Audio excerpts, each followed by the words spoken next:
Movie की शुरुआत एक लड़की आना से होती है जो अपने रूम में बैठी चलो बजा रही थी। कभी इसके स्टेप फादर रूम में आते हैं और उसके हाथ से चलो लेकर उसके मुंह पर थप्पड़ मारते हैं और उसका रेप करने की भी कोशिश करते हैं। आना अपने सेल्फ डिफेंस में उसे पीछे धक्का देती है जिससे वो पास पड़े टेबल के बेस में जाकर लगता है। ग्लास बेस का शीशा सीधा उसके गले में लगता है जिससे उसकी मौके पर ही मौत हो जाती है। नेक्स्ट सीन में आना को कोर्ट में पेश किया जाता है जहां उससे साहिब वाक्य के बारे में पूछा जाता है। आना सब सच बताती है लेकिन उसकी मॉम आना के खिलाफ बयान दे देती है पर कहती है कि मेरे हस्बैंड बहुत अच्छे इंसान थे और वो ऐसा नहीं कर सकते। खुद आना के खिलाफ फैसला सुनाकर उसे 4 से 9 साल के लिए जेल भिजवा देती है। प्रिजन में पहुंचकर सबसे पहले आना की चेकिंग होती है और उन्हें प्रिजन यूनिफॉर्म पहनाकर उनके वार्डन फ्रैंक के पास भेजा जाता है। आना के साथ बाकी भी प्रिजनर्स को वार्डन से इंट्रोड्यूस करवाया जाता है जो उन्हें गुस्से में कहता है कि जैसा मैं कहूँ वैसा ही करना होगा उन सबको। फिर सब खून की जरूरत का सामान टकरा कर उनके रूम में ले जाया जाता है। आना के रूम में जेनी रूम में बैठी बुक पढ़ रही थी। आना उससे बात करने की कोशिश करती है लेकिन वो ज्यादा बात नहीं करती। आना को पता चलता है कि वो पिछले 5 सालों और 7 महीनों से जेल में थी। तब भी गार्ड सबके लाइट्स ऑफ करके सोने का कहती है। अगली सुबह से सबके साथ बाहर आया जाता है जहाँ आना के पास एक लड़की कोडी आती है और उससे बात करने की कोशिश करती है लेकिन आना कंफ्यूज होती है इसलिए किसी से बात नहीं करती। आना वहाँ से जाना चाहती है लेकिन कोडी को गुस्सा आता है पर वो चाकू निकाल कर उसे कमर पर रख कर कहती है कि मैं सिर्फ तुमसे दोस्ती करना चाह रही थी। आना उसे फिर कोई जवाब नहीं देती जिस पर कोडी उसे थपका मार के वहाँ से जाने का कहती है। लंच टाइम पर आना अपना लंच लेकर आती है जब कोडी अपने चुप के साथ फिर उसके पास आती है और उसे तंग करने लगती है। आना वहाँ से उठकर जाने लगती है जिस पर कोडी को अपनी इंसल्ट फिर होती है और वो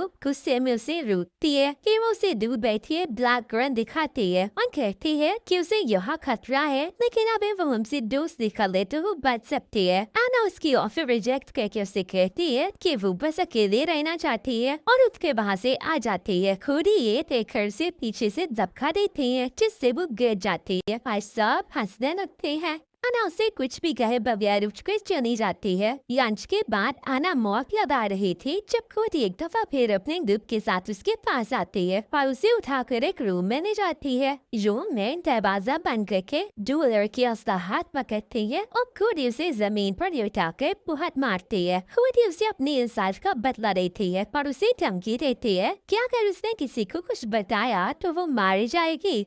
सब लड़कियां मिलकर आना को बहुत किक्स मारती हैं और फिर वहाँ से चली जाती हैं। आना को बहुत ज्यादा चोट लगती है जिससे उसे मेडिकल रूम ले जाया जाता है। वहाँ उससे फीमेल गार्ड पूछती है कि किसने किया लेकिन आना कहती है कि अंधेरे की वजह से वो देख नहीं पाई। डॉक्टर जेन इसका चेकअप करती है और उसे दवाई देती है। वो उसे कहती है कि यहाँ पर सब बहुत जाली में अगर उसे दोबारा कोई मसला हो तो वो वार्डन फ्रैंक से बात करे। इस पर आना फ्रैंक के पास जाती है। फ्रैंक आना के साथ होने वाले इंसिडेंट के बारे में उससे पूछता है लेकिन वो उसे भी कोडी के बारे में नहीं बताती। फ्रैंक उसकी फाइल निकालता है जहाँ से पता लगता है कि आना को चलो भेजाना आता है और उसके ग्रेड्स भी काफी अच्छे थे जिससे वो उसकी तारीफें करता है। तो उठकर आना के पास आता है और उससे फ्लर्ट करते हुए कहता है कि अगर तुम मेरा ख्याल रखोगी तो मैं तुम्हें प्रोटेक्ट कर लूंगा। लेकिन आना एग्री नहीं करती और उठकर चली जाती है। आना रूम में जाकर बहुत रोती है। जेनी उसे पूछती है कि क्या फ्लैट ने उसकी साथ सर्च किया जिस पर आना हाँ में जवाब देती है। फिर जेनी उसे बताती है कि कोडी ने उसके साथ भी यही सब किया था जब वो यहाँ आई लेकिन अब वो ऐसा नहीं करती। जेनी खुश थी कि एक साथ बात उसकी सजा खत्म हो जाएगी। वो आना के पास आकर बैठती है और उसकी तारीफ करती है कि वो बहुत खूबसूरत है। जेनी उसे किस करती है जिस पर आना पहले से रोकती है लेकिन फिर वो भी अपनी फीलिंग्स को कंट्रोल नहीं कर पाती और दोनों रोमांस करती है। नेक्स्ट डे आना फिर सबके साथ ग्राउंड में जाती है। वहाँ से वो ये ब्लैक गर्ल मिलती है जिससे कोडी उसे बचने का कहती है। वो आना के सर पर फुटबॉल मारती है लेकिन आना उसे कुछ नहीं कहती। जेनी उसके पास आकर उसे देखती है जिस पे आना कहती है कि ये सब नहीं होना चाहिए और जेनी के मना करने के बावजूद वो कोडी के पास जाती है लेकिन कोडी के बजाय उसकी क्लोजेस्ट फ्रेंड जो आना से बात करती है जो आना को कोडी से बात करने पर रोकती है जिसपे वो उसके मुंह पे पंच करती है। जो और आना एक दूसरे को बहुत मारते हैं, लेकिन गार्ड जाकर नेचरवाती है। लड़ाई के बाद कोडी आना से बात करती है, जहाँ वो अपने इंट्रोडक्शन के बाद उसे अपने ग्रुप में शामिल होने का कहती है। अंदर रूम में जाकर कोडी आना को ब्लैक गर्ल को मारने का कहती है, जिसपे आना के बाहर आती है और उससे जंदे लगती है। उसके मुंह पे पंच करती है, जिसके जवाब में वो उसके ऊपर बैठ कर उसके बाल खींचती है। गार्ड जाकर उन दोनों को अलग करते हैं और आना को सजा के तौर पर कपड़ों के बगैर हुल रूम में भेज देते हैं। 2 दिन बाद आना को वहाँ से निकाल कर फ्रैंक के पास लाया जाता है, जो उससे कहता है कि मैं तुम्हें लाइव करता हूँ, इसलिए मैंने तुम्हें 2 हफ्ते के बजाय 2 दिन लहाई रखा। अभी तुमने मेरे साथ सेक्स ना किया तो तुम्हें पूरे महीने के लिए कोर रूम में भेज दूंगा। ये कहकर वो आना को ब्लू जॉब देने का कहता है, जिस पर आना ना चाहते हुए भी मान जाती है। नेक्स्ट सीन में आना कोडी और उसके पूरे ग्रुप के साथ उसके रूम में होती है, जहाँ जो उसकी बाजू पर टैटू बनाती है, पर उसे अपने ग्रुप में आने की मुबारकबाद देती है। कोडी सबको बाहर भेज कर आना को नशा खाए करवाती है, जिस पर आना वेलिंग नहीं होती, लेकिन कोडी जबरदस्ती करती है। इसके बाद वो आना की स्नाइन की तारीफ करती है और वो दोनों पैशनेटली इंटीमेट करते हैं। अचानक नॉक होने पर वो फौरन कपड़े पहनती है, लेकिन जो उन्हें इंटीमेट करता देखती है, जिस पर उसे बुरा लगता है, लेकिन कोडी उसे डांट देती है। फिर एक दिन आना के मॉम उसे प्रेजेंट में आते हैं। वो दोनों स्टिंग रूम में होते हैं, जब आना एक दफा फिर उसे यकीन दिलाने की कोशिश करती है कि उसे झूठ नहीं बोला, पर उसके स्टेप फादर बचपन से सर्विस करते रहे हैं, लेकिन उसकी मॉम यकीन नहीं करती और उसके मुंह पर थप्पड़ मार देती है। तो कहती है कि वो बहुत अच्छा इंसान था, पर गुस्से से वहाँ से चली जाती है। उनकी जाते ही आला रोने लगती है। अंतिम गांव में बैठे ब्लैक फिर से आला के पास नाइफ लेकर से मारने आती है, लेकिन उसके मारने से पहले ही आना उस पर अटैक करती है और उसे जमीन पर लेटा फिर बहुत मारती है। एक दफा फिर गार्ड जाकर उनकी लड़ाई छुड़वाते हैं और आना को फ्रैंक के पास ले जाते हैं। फ्रैंक उसे कहता है कि उसने कैमरास में देखा है कि आना ने उसे पहले मारा है, मगर तुम चाहती हो कि मैं ये इंसिडेंट तुम्हारे रिकॉर्ड से रिमूव कर दूं, कि तुम्हें एक दफा फिर मेरे साथ सेक्स करना होगा। फिर वो आना को ड्रग्स देता है, जिससे आना अपना होश खोने लगती है और फ्रैंक उसे दूर करने का कहता है तो खाई देती है। फ्रैंक एक दफा फिर उसका वेट करता है। रूम में वापस आकर आना की जेनी से लड़ाई हो जाती है। उसके बाद वो कोडी के पास जाती है और इसे अकेले छोड़ने का कहती है, जिस तरह कोडी भी उससे डर पड़ती है।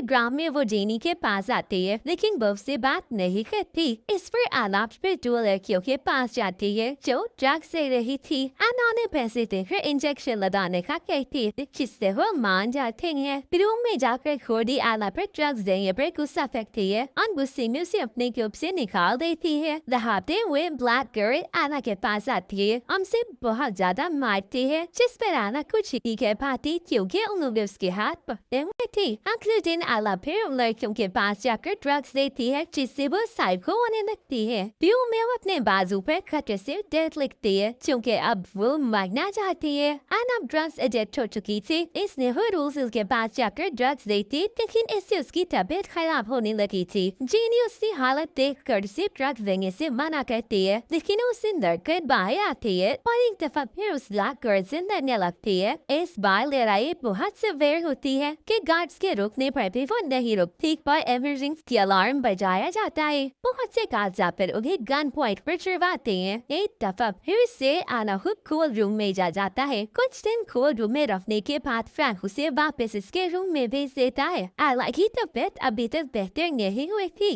खुद ही फिर उसके रूम में से बात करने आती है, क्योंकि वो आना को पसंद करने लगी थी और आना से दोस्ती रखना चाहती थी, लेकिन आना नहीं मानती थी। कोडी के जाने के बाद आना जेनी के साथ ले जाती है। थोड़ी देर बाद बाहर ग्राउंड में आकर आना फिर से ड्रग्स देने की जिद करती है, जिस पर जेनी से बहुत रोकती है, लेकिन वो नहीं मानती। आना ड्रग्स देने वाले थे कि कोडी वहाँ आकर उसे गुस्से से रोकती है और बाहर से ले जाने की कोशिश करती है, लेकिन आना नहीं मानती और शो में जाती है, जिस पर सारे गार्ड्स आ जाते हैं। आना गार्ड से चाकू लेकर अपनी गर्दन पर रखती है ताकि कोई उससे खरीद ना सके। चाकती बाहर जाता है जो आना को रोकता है और उससे कहता है कि उसकी सजा 1 महीने के बजाय 1 दिन की काटेगा, लेकिन आना उससे भी बदतमीजी करती है। गार्ड उसके हाथ से चाकू ले लेता है और आना को 1 महीने के लिए कोल्ड रूम में बंद कर दिया जाता है। 1 महीना कोल्ड रूम में रहकर आना पागल होने लगी थी। वो चीखती रहती लेकिन कोई उसकी मदद नहीं करता। एक दिन आना को खाना दिया गया लेकिन उसने गुस्से में वो ट्रे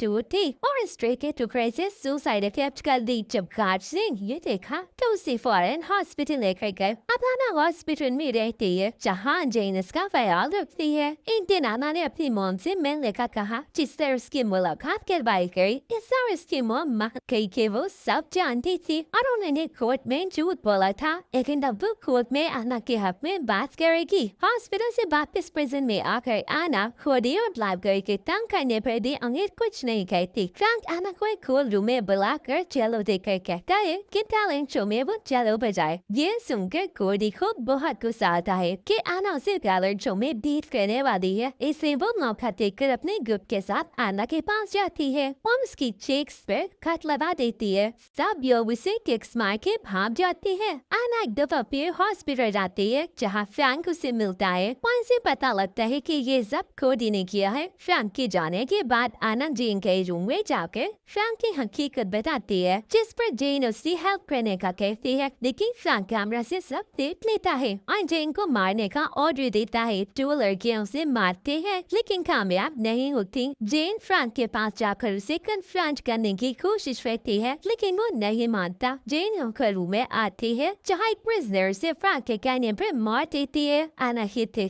बहुत रोती है। टैलेंट शो की तैयारियों में आना सबके सामने चलो बजाती है। सबके जाने के बाद फ्रैंक आना के पास आकर फिर उसे फ्लर्ट करता है और इसे कहता है कि उसे आना के लिए नेक्स्ट मंथ पेरोल अरेंज किया है, जिससे वो अपनी सजा पूरी होने से पहले रिलीज हो सकती है। आना ये सुनकर खुश हो जाती है लेकिन फ्रैंक इसके बदले में फिर उसका वेट करता है। आना रूम में आकर जेनी को पेरोल के बारे में बताती है जो उसे फ्रैंक पर यकीन न करने का कहती है, लेकिन कुछ दिनों बाद आना को पेरोल अनाउंस होने का लेटर आता है। अब फ्रैंक की हकीकत सबको बताने के लिए कोडी के पास मदद मांगने जाती है, जिससे कोडी पहले गुस्सा होती है लेकिन फिर मान जाती है। खुद ही आना को रिकॉर्ड देती है ताकि वो फ्रैंक को स्टैवेट करते हुए रिकॉर्ड कर सके। पहले आना को ख्याल आता है कि फ्रैंक उसे पकड़ लेगा, लेकिन फिर वो भी हिम्मत करके फ्रैंक के पास जाती है जो फिर से उसका रेप करता है, लेकिन आना से भी रिकॉर्ड कर लेती है। फाइनली पेरोल मीटिंग होती है जहाँ फ्रैंक और आना के अलावा 3 ऑफिसर्स होते हैं। आना को प्रिजन में 1 साल हो चुका था। आना उनसे ये सब हरकतों के लिए सॉरी करती है और कहती है कि अब वो मैच्योर हो चुकी है, इसलिए फ्री होने के बाद वो ऐसा कुछ नहीं करेगी। लेकिन फ्रैंक मीटिंग में आना के खिलाफ होकर उसे मजीद कुछ ऐसा प्रिजन में रुकने का कहता है। ऑफिसर्स आना के खिलाफ ऐसा देने वाले ही थे कि आना में रिकॉर्डिंग दिखा देती है। रिकॉर्डिंग देखकर फ्रैंक डर जाता है और वो डिलीट करने की कोशिश करता है, लेकिन ऑफिसर्स वो देख लेते हैं और फ्रैंक को अरेस्ट करवा देते हैं। फ्रैंक के अरेस्ट होने के बाद ऑफिसर्स आपस में डिस्कशन करके आना को बुलाते हैं और इसे अप्रिशिएट करते हैं कि उसने फ्रैंक के खिलाफ वीडियो बनाई। वो वीडियो वायरल हो जाती है पर ऑफिसर्स आना को उसी दिन रिलीज कर देते हैं। आना अपना सामान लेकर जेनी से मिल आती है। रास्ते में उसे कोडी मिलते हैं और वो दोनों एक दूसरे को सॉरी बोलते हैं। फाइनली 1 साल के बाद आना को इंसाफ मिलता है और वो फ्री हो जाती है। जेल से निकलते ही उसकी माँ खड़ी होती है जो उसे खुशी से गले लगा लेती है। जॉन सीन में आना एक शो में बहुत शौक से चलो बजा रही होती है और उसकी माँ मॉडल से बैठे से देख कर वो सो रही थी और मूवी यही एंड हो जाती है। Thank you for watching.